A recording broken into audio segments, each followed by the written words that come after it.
Hello, everyone, and welcome to the Community Reinvestment Alliance of Florida podcast, the Just Economy podcast. Welcome back for another podcast. We got a great guest this morning. We'll be getting to him shortly, but before we get to him, we want to make a few announcements.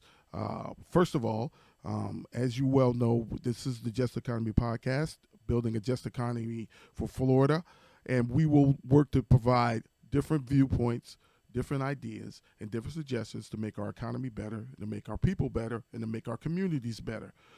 So we have something coming up, some announcements coming up for the Community Reinvestment Alliance of Florida. First of all, February 15th, we're having a CRA 101 workshop. That workshop is absolutely free. You can find us on Eventbrite. We're going to talk about the Community Reinvestment Act of 1977 and how it impacts our community, giving you the basics on the Community Reinvestment Act. Everyone is connected to the Community Reinvestment Act. I don't care what type of business you're in. The Community Reinvestment Act affects us all. In short, it requires the financial institutions, the banks, to reinvest in the community, in particularly low to moderate income communities. So to get the basics of this and how we can help, how you can help your community, how we can best utilize this tool, please come in and sign up for the Community Reinvestment Alliance 101 on the CRA 101 to give you the basics. Number two, the 1st of May, Summit 24 is back. So we'll be back this year. This will be our final year in South Florida. We're going to be moving the event to Orlando in 2025. But the 1st of May, 2024, we're going to be having it at the Marriott Fort Lauderdale Coral Springs. This will be a full day of talking about the Community Reinvestment Act. And as you well know, or may not know, the Community Reinvestment Act is changing with a new rule. This is the first significant change since 1995 to the Community Reinvestment Act. So, following up the Community Reinvestment Act 101 with the conference May 1st, please be there. Please come in. We're going to have some dynamic speakers, including Jesse Van Tol, who is the CEO of the National Community Reinvestment Coalition that led us to getting this rule changed and adding some things to this rule so we can increase the reinvestment in the community. And number three is the NCRC, the National Community Reinvestment Coalition Conference, is April 2nd, 3rd, and 4th in Washington, D.C. This is a great conference. Full disclosure, I'm a board member of the National Community Reinvestment Coalition. It is important that we're going to have national speakers. We're going to have workshops. We're going to have a wide variety of things in order to help you learn about policies, procedures around the country, as well as national policies that affect us all in Washington, D.C. Great time of year to be in Washington. Hopefully it won't be too cold and the blossoms will be in bloom. So if you've never been to D.C., this is a perfect time to come. If you don't, if you for some reason don't know how to get in contact with someone, or you don't know how to register, go to ncrc.org, or you can contact me. That's Cornell at reinvestmentalliance.org. Again, that's Cornell at reinvestmentalliance.org. So this morning, we have a great guest. And by the way, my name is Cornell Cruz Jr. I'm the Executive Director of the Community Reinvestment Alliance of Florida and your host for the Just Economy podcast. We have a great guest he's actually head of policy at the NCRC. His name is Dedrick Asante-Muhammad. Very smart gentleman. I depend on him a lot for the work that has to be done in the community and how we can better frame it. And we're going to have a very deep discussion this morning about several items, and most importantly, the racial wealth gap. So, Dedrick, I want to welcome you. Thank you for coming on. Dedrick, there's one thing I do with every guest, and that is I'd like to know a little bit about your history. How did you get where you are now?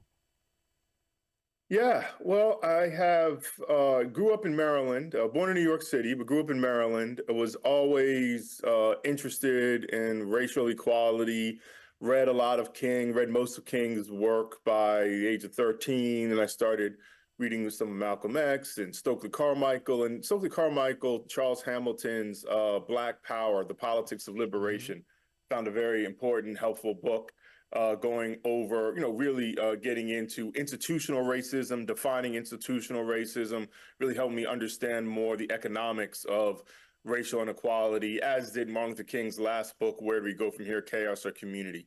So was interested in that, did political science in college. I've always been very interested in religion, got a master's in religion, but I got a master's in religion. I was working with Reverend Sharpton. I eventually started working for Reverend Sharpton, and I was noticing, and this is the early 2000s, how much he engaged around economics, though not so much on the TV. By that time, he was more known for his police brutality work. And then a position opened up called Racial Wealth Divide Coordinator at a small nonprofit in Boston, United for a Fair Economy, and took that position and have ever since stayed in that area as I've moved from organization to organization, United for a Fair Economy, to a think tank, Institute for Policy Studies, to the NAACP, to a group called Prosperity Now, and now at NCRC. But as I say oftentimes, I have found that the foundation of racial inequality is racial economic inequality, and the foundation of racial economic inequality is the racial wealth divide. So it's been a space where I've wanted to stay focused. Well, Dedrick, I can tell you we're grateful for your service, and we're grateful for your studying on this subject. The reason why I wanted to bring you on and talk about the racial wealth gap, because actually, when it first came out, I was stunned after I read it. Although I knew a lot of the things, I was still stunned, Yeah. And then I guess what's been even more stunning for me is the lack of it being put out into the ether. I'm a firm believer it's out of sight, out of mind. If you don't think about it, then don't recognize it, then it will continue to happen. And we're going to get into some of those things that are continuing to happen to exacerbate the racial wealth divide, which is something that hurts this country more than people know. And I think the reason why it hurts this country more than people know is because we're not talking about it. We also get to the point where, okay, well, Cornell, I'm tired of hearing that. And I get this when I'm in meetings, especially anything around race. I get this in meeting all the time. Well, we're past that. Obviously not. Or or we wouldn't be here. So that's the point of the report. Yeah, exactly. So in your report, one of the you had several key findings, and in a few areas you talked about African Americans have made substantial socioeconomic advancements since the 1960s. Can you talk about a little bit about what those things were? Those substantial social economic advancements were? Sure, yeah. And I thought it was important to note, I like to highlight the problem, but I also like to highlight, where there has been progress. And two, I think it's important to understand where we've come from in the last 60 years. This report was written on the 60th anniversary of the March on Washington for Jobs and Freedom. There was an economic analysis of racial inequality, pretty much ever since we've been here. But where we've seen some great progress from around that time period, early 1960s, has been in terms of poverty rates. I think that was one of the things that I didn't quite understand, that in 1963, Blacks had a poverty rate, and that looks at income, of 51%, and for whites was 15%. And what's pretty amazing is how quickly it went down after the war on poverty by 69. I think it was for African Americans in the high 30s. Just within like 6-7 years, there's a dramatic decrease in poverty rates for African Americans. And in 2021, we had the Black poverty rate at about 20%. So, that's still high. It's still one out of 5 Blacks are living in poverty. But if you just think about that, in 60 years ago, it was the majority of African Americans were living in income poverty. You can see the deep economic insecurity that most of us live in, and to be in income poverty, you can be a household of 2 and be having, making like $15,000-$16,000 a year. So it's very minimal income. So had progress in the decrease in poverty. We've had a progress in education. A high school attainment moved for African Americans from about 25% to 90% in 2022, almost pretty much bridging the Black-white high school graduation divide, pretty much. Mm-hmm. Where we still have substantive inequality is in college attainment, though we have seen that in the 60s, whites were about 2.4 times more likely to have a college degree than blacks. In 2022, they're about 1.7 times. So, there's been an increase in black educational attainment, a decrease in the inequality, but there's still substantive inequality in college attainment. And then most recently in unemployment. For the last 4 or 5 years, outside of the COVID recession, we've been having, pretty near record level rates of unemployment, hitting around 6%, which we hadn't hit since 1961, and even breaking the record, getting down to around 5% unemployment. Historically, up until about 2016, 2018, African Americans regularly had 2 times the unemployment rate of whites.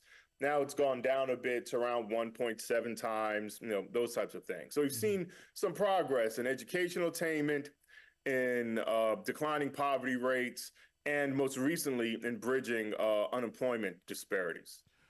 Okay, so Dedrick, you mentioned something earlier that really hit me. You said how at the time of the war on poverty in the late 60s that it actually dropped. So would you say that the war on poverty actually worked at that particular time? No, that's a really important piece you're bringing up, because so much of, I'd say, the 80s through 2000s was this narrative about how the war on poverty failed, or not even that just the war on poverty failed, that the war on poverty made poverty worse, right? And it was this whole, and this is, had this whole regressive Reagan era, 80s through 2010. Some people say it just started ending in 2018, where the idea is that government was really the problem, government programs were the problem, and the way to bridge disparities is to end government programs. But what we've seen in that 40-year period, 1980 to 2020, is ongoing racial inequality and growing economic inequality overall. So yes, I do think we have to look at the war on poverty as substantially lowering poverty rates for blacks and whites, and the small Latino population, Native American population at that time. I think the challenge is it brought things down. But once we get to about 1980, we didn't continue to bring poverty rates down. And we've kind of just been stuck at this 10% level for the national population, 20% level for African Americans. So that brings up another question. Yep. So what do you think caused it to stop? That we're now been at the same level, since 1980, you said? Or the 90s? What caused it to stop? If you see something working, you would think that you would keep doing it, right? So why do you think what do you think caused it to stop? And do you think it was purposeful? Yeah, interesting. So what I think we had in coming out of the Great Depression in the 30s, there was a recognition that mass government intervention was necessary to address the economy, the economic lives of most Americans. And so there were mass government programs, work programs, education programs, changing things for even home ownership, building, all of these things. That was recognized, and it had a radical effect on the American economy, the American people, really creating American middle-class lifestyle that really didn't exist, mostly for white Americans, but still didn't exist for white Americans really pre that period. So that kind of whole New Deal energy. And then I think what you found in the 1960s is you found a mixture of a ongoing post-World War II booming economy with very low unemployment rates, a booming economy, rising up everyone, as well as well into the Black freedom movement of mid-20th century, the civil rights movement, where outright legal segregation was being torn down, and there was more opportunity than previous for African Americans to enter into public institutions that they had been denied before. So the New Deal helped create a lot of these public institutions. But then you have the 1950s and 1960s where African Americans are being more allowed to benefit from these public institutions, public investments, which allowed us to, even disproportionately decrease our poverty rates, even disproportionately increase education. Public education really opened all of these things. And there was a backlash. There was a backlash, pretty much as soon as it started. And I think you saw a national political backlash with the election of Nixon, though Nixon and his law and order seems like a leftist compared to later Republican leaders like Ronald Reagan, even George Bush Jr., and the most recent iteration of Donald Trump. Because even Nixon, with his backlash of law and order, was willing to create really advanced affirmative action programs, create black empowerment programs through his black capitalism space, which you could be critical of. But even that was much more progressive and aimed at addressing black inequality than what would happen later in the 1980s when they really dismantled most of the civil rights infrastructure that had been built and had been an ongoing pushback that has, I think, the mixture of less government, less taxation, allowing for greater concentration of wealth as a whole, as well as dismantling whatever programs were developed to help particularly address the issues of inequality for African Americans. Exactly the answer I expected to hear from you. I think a lot of people don't realize that even when you look at Nixon and for all the bad things that he did, mostly to his party and to himself, but most of the bad things he did. He started the EPA so we could can have better drinking water. He developed some of the federal lands for parks and stuff and things of this nature. So some of the things that he did were good that have benefited us all and not just African Americans, not along with some of the programs that you discussed. And if I could just jump in there, and I think too, it just shows so much how a national pull affects everyone. So the national pull was government intervention, progressive politics, uplifting everyone. So even when you're having a conservative backlash, it's conservative relative to the New Deal and Roosevelt and these types of things, and to Lyndon Johnson's war on poverty, and to mass civil rights movement. We kind of from the 1980s on, the kind of Democrat was kind of being liberal in a conservative environment. So we weren't really ever getting the deep investments that we had gotten mid 20th century. So just wanted to share that. Agreed. So I want to move us on to black home ownership. Yes, sir. And that still sticks in my craw today. The way black home ownership is done, and even when we do have the opportunity, even when we do have opportunities to purchase, we still got to worry about the bias by appraisers. We still got to worry about that. So, but black home ownership, according to you, skyrocketed, increased to 38% in 1960 to 44% in 2021, with an increase of 6% for white home ownership, has increased to 64% in the 1960s to 74% in 2021. In over 60 years, there's not been a bridging of the black-white home ownership divide. So I'm interested on your thoughts on, one, even after the Fair Housing Act, it seems like, especially after the 80s, and this goes back to what you said prior about those protections, as well as those policies and laws that were put in place, it was almost like, okay, they got enough, stop them right here. Like, we can't get them, let them go any further. At least that's how it feels. I could be wrong, but that's how it feels. So I was interested to get your take on black ownership and how it blew up at one time until now, where we haven't really gained anything over the last 30, 40 years. Yeah, and I think we had hit almost a high in 1980. Right, at around 46% black home ownership. And honestly, it's gone up at points, but then it goes back down. And we're still around that 46, we can get up to 48% home ownership rate. So really, we saw some growth in the 1960s. I mean, and again, we saw growth from, all people saw massive growth in home ownership between 1940 onward, right? Where we actually kind of moved from, you had to almost have all the money up front to buy a home to a 30-year mortgage, FHA, all of these ways to allow people with minimum down payment to get a home. But we have not been successful in having a home ownership, a strong home ownership increase that disproportionately reaches African Americans. And as a stat, you just noted that we've seen most recently that whites are increasing home ownership at a larger percentage level than blacks, right? Where whites are almost at a 74% home ownership rate, right? While blacks are still below 50%. We, in a separate report, did a paper trying to analyze or estimate how long it would take for blacks just to get a 60% home ownership rate.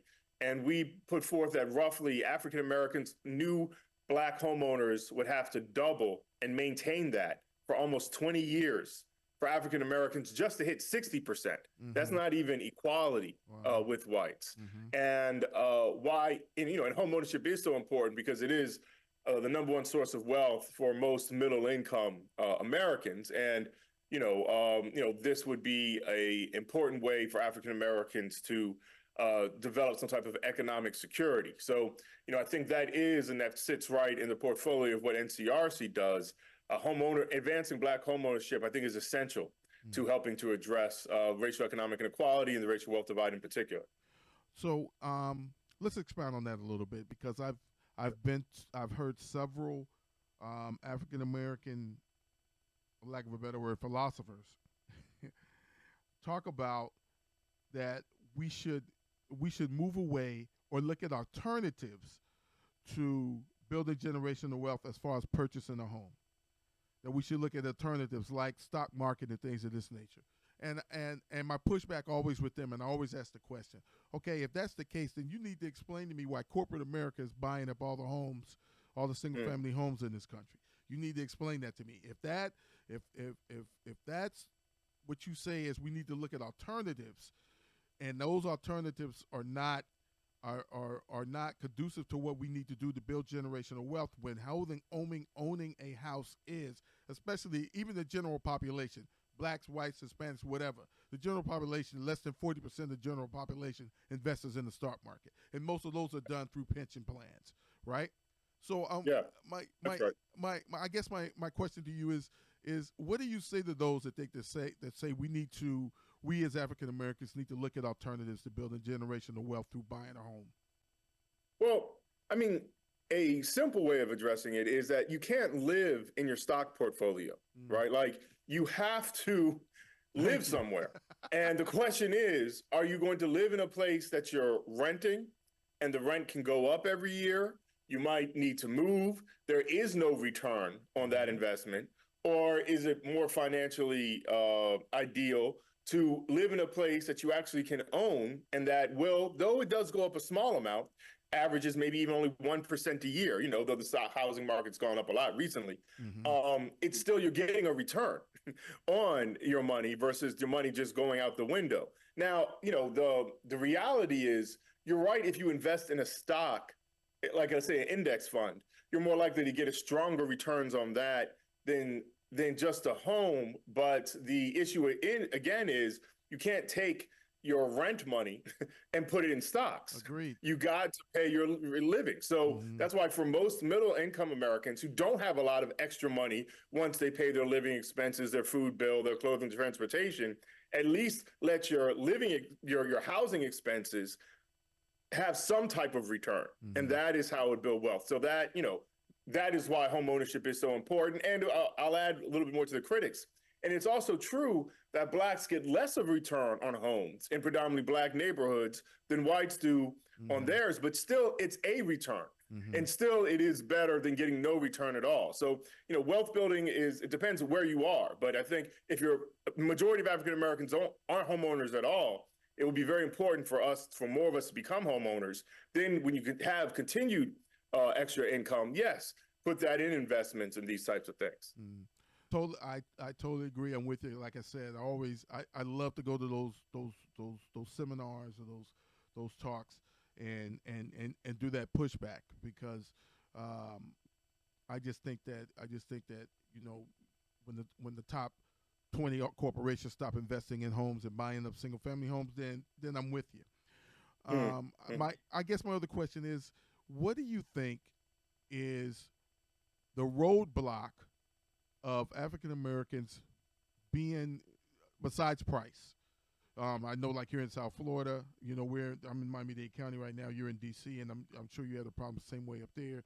Our medium family home the housing price for a medium home is $619,000 as of Friday. So the prices is out of the box. But what do you think is holding either policy, law, or just general racism is holding back the African American purchase of homes and investing in that home to build generational wealth? Yeah, I mean, you asked me to skip what I think the primary problem is. Well, let's go into the primary problem. Okay, I do think it's cost, and cost is also related to income, right? Mm-hmm. If the median Black household in 2021 was at $52,000 a year, and in wealth estimates, if you include appreciating aspects, appreciating assets, was at a record level of around 20,000. Well, okay, that's all of your assets. So where can you buy a home with $50,000 annual income and then try to pull together and $20,000 median assets is not what you have in the bank. It includes the value of your car. It includes, if you are a homeowner, the value of that. Mm-hmm. So I think the problem is we don't have a financing structure that allows for lower income or median income people with low wealth to actually get into the housing market, right? And I think, what we need is, and there's been some proposals like this, just like the way the majority of whites became homeowners was through, the New Deal, through VA loans, where you can put 0% down and have more of a securitized loans. We need something like that to allow African Americans to become majority homeowners, and honestly, Latinos to become first time, and Native Americans, and to really get into that space and allow there for a generation or two to build off of that, instead of kind of each of us,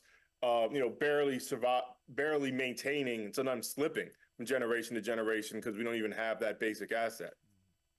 So you would recommend some governmental policies and programs, and similar to like the VA program and the New Deal and the Fair Housing Act that came about in order to help close this racial divide. Sure, I mean, because that's it's always government programs that really allowed and again, a strong economy as well. You do need a strong private economy, but we, for the last at least 40 years, we've tried to let the private market address our housing space. And we've seen for all Americans that housing is becoming more and more unaffordable. Though I will note, white homeownership rates have not been declining, even with the increase of unaffordability of homes. White homeownership rates have still managed to kind of continue to go from 60-something to 70-something, So, but for Blacks and Latinos, it's much more been stagnant, and we need to. And again, I think we did investments that allowed white America to become homeowners. We now, for the first time, as Latinos in large numbers have come to the United States, more recently, have this investment in the non-white population, which is becoming the majority population, and that's part of the argument. If you want a future of middle-class America, we have to do these type of New Deal investments into communities of color, because that wasn't done adequately in the past, in the 20th century. Why do you think that we're not doing that investment? Why do you think that we're not doing that investment, the things that you just mentioned? Is it just policy holding us back? Is it just is the simple answer racism? Or is it also that we don't vote as we should? We don't vote for folks that are going to actually do things in Congress that we need. And it could be all three. Yeah, I mean, we always can advocate for people to be more active in their communities, to, vote more for Congress, Senate, president, but also state legislator, governor, state senator. I do think the primary problem is that we've never had a white electorate who has been willing, a majority national white electorate, who's been willing to support these types of investments. I don't think it's a coincidence that since Johnson did the war on poverty and embraced civil rights, the majority of whites have not since that time in the 60s voted majority for a Democratic presidential candidate. Like, that's crazy. For 60 years, the majority of whites, every election was Bill Clinton, Jimmy Carter, Obama, Joe Biden, have never majority voted for the Democratic president. And so there is this, whether it's racial animus or whether it's more a feeling that, well, they don't care about me. So, if you talk about blacks and Latinos, you don't care about me, so I'm not going to vote for you. It can be a spectrum. It doesn't mean have to be people like, oh, I hate black people. It just be, they don't feel that they're connected to the issue, and I think, and that is a sad thing. And it's a thing that's been holding this country back and might, determine the path of what is America in the 21st century as it becomes a majority people of color, that we don't do the investments to help maintain the standard of living that happened in mid-20th century. Let's move on to another subject as we talk about the racial wealth divide. Let's talk about income inequality. For instance, here in South Florida, and Florida in particular, we don't build anything, we don't manufacture anything. Our major income driver is tourism. And so with it being tourism, that means hotels, that means amusement parks, that means, attractions, things of this nature, plus the sunshine and the weather, right? So, but those folks who work in those jobs don't get paid as they should get paid. Yeah. And that contributes to the income inequality. I honestly believe. I look at those folks who work in, for instance, the Miami Herald here late last year ran an article about how they focused on one particular gentleman. He's of Haitian descent. He does 3 hotel jobs a day. He does one from 5 to noon, one from noon till about 6, and one from 6 to midnight. And then he goes back home. He goes to sleep and he wakes up and he starts all over again. All to keep his hours down. The hotels do this to keep his hours down so they don't have to worry about health care, and they keep him at the minimum wage. The minimum wage in Florida just went to $15 this year. So when we talk about income inequality, and I saw some of your key findings and key suggestions on your paper here, and you were talking about income inequality. What are some ideas in order to increase income equality and increase stabilization in order to change the income inequality that we have? Yeah, and I think, there's issues around, that's unique to Florida, or maybe even more so unique to Miami. But I think we're seeing increasingly you can have people of color more in service jobs that, pay, a limited amount, that are designed to service professional. And that and the professionals want to move into these spaces, and then that causes an increase in value of homes, and those who used to be able to afford cannot. And then the cities and areas become unlivable in terms of cost for the service providers. And you're seeing, and this has been happening for decades across the country, more and more working class poor are being pushed out of city hubs or central areas, San Francisco, Miami, DC, all over the country, and being pushed out into the suburbs, which is causing a whole different issues because there's not the same type of infrastructure to deal with working class poor people. So I think, again, Miami's a little different than Florida, but, the similar spaces where you have even, Miami is not just a regional area of concentrated wealth.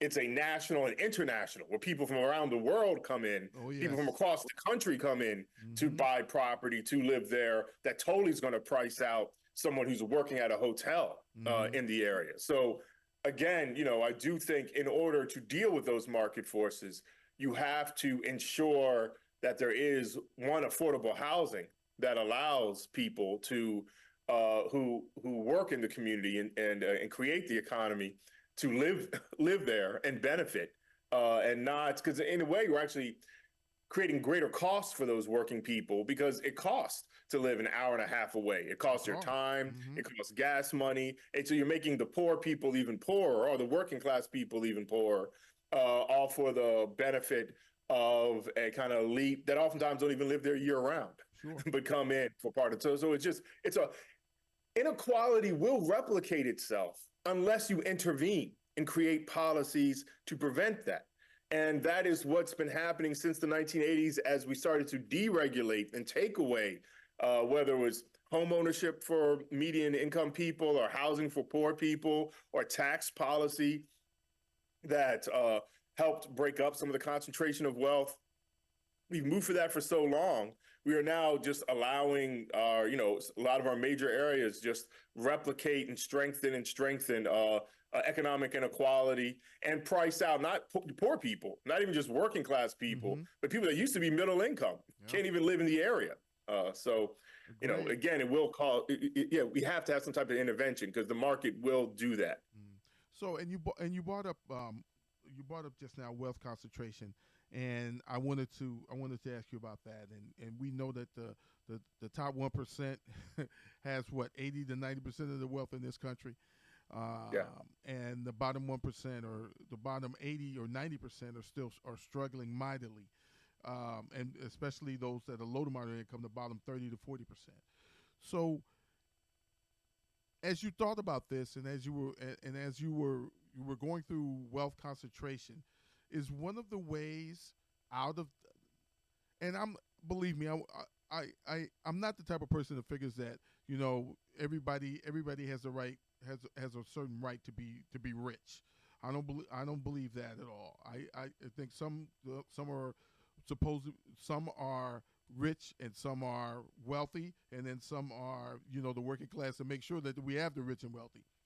But do you think, as we have the wealth concentration targeted at the top 1%, is tax law the answer to that, or is it, or do we need to appeal to their moral obligation to the country, or both? Yeah, and just to go over some of those wealth concentration numbers, and this is in the report, Still a Dream. The top 10% of U.S. households own 76%, let's just round up, 80% of all private wealth. All right, the bottom 50% of Americans in wealth own 1% of the country's wealth. So the bottom 50% owns 1% of the country's wealth. The top 10% owns about 80%. So just highlighting that great inequality. Yes, I mean, I think clearly appealing just to morality is not the way, right? I mean, it's like we don't just appeal to people to not kill other people. We have a law that says if you do, you're going to jail.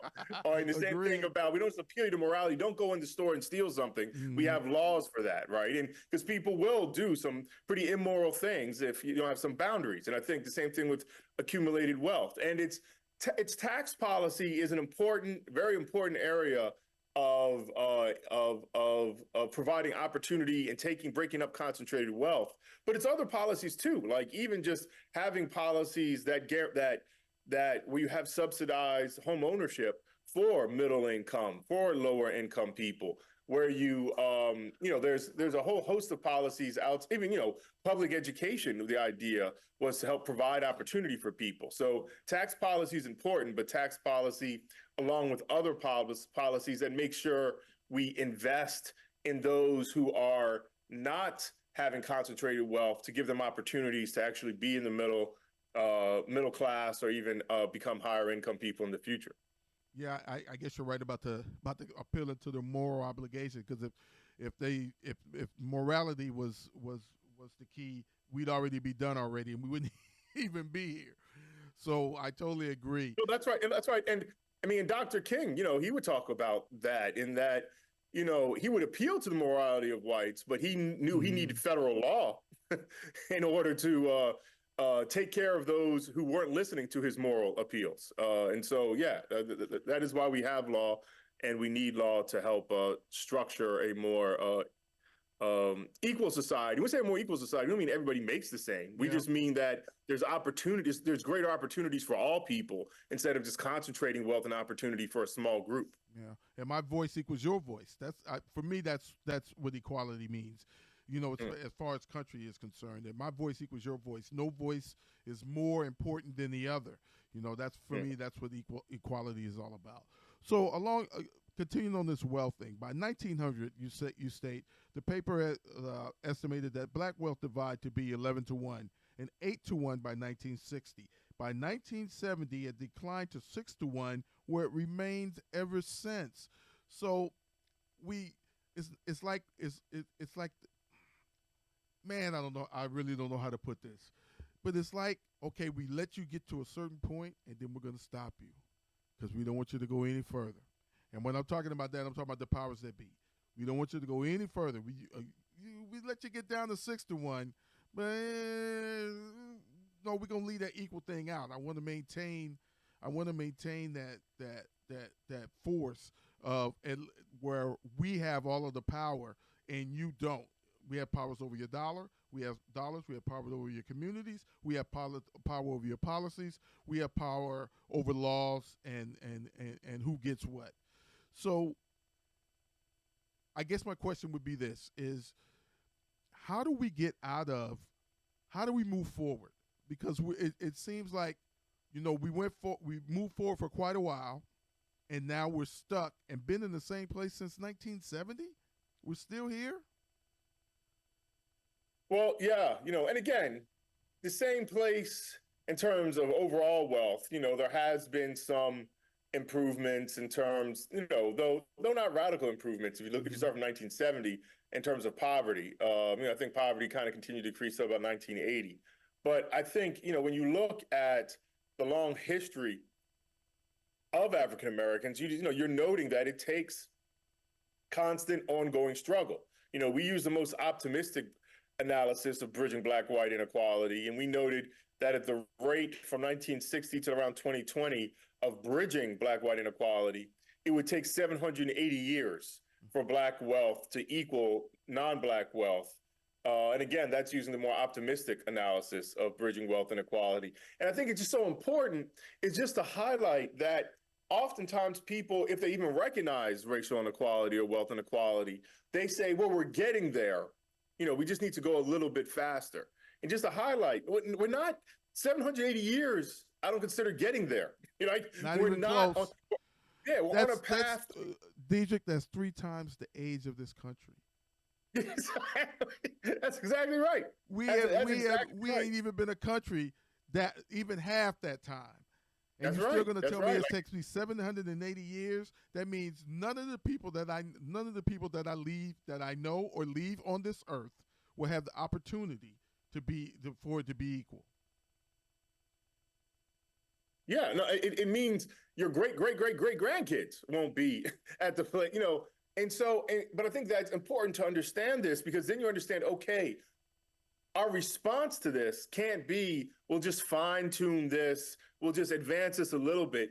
We need radical policy change because we're radically on the wrong path now, right? And that's the reason to me to highlight the depth of the problem, because the depth of the problem helps us understand the requirements of the solution and how large the solution must be. So we really need radical policy shifts if we're going to really address this issue. So, and ladies and gentlemen, please, if you want to read this report for yourself, please go to ncrc.org. You can actually pull up Dedrick's report. This is, as far as I'm concerned, required reading. And one of the reasons I wanted to have this conversation with Dedrick, is because this is not talked about enough. Because I actually believe that everybody thinks, not everybody, but a lot of people think, oh, no worries, we're there. We just don't need to talk about it right now. We'll get there. But 780 friggin' years is not getting there.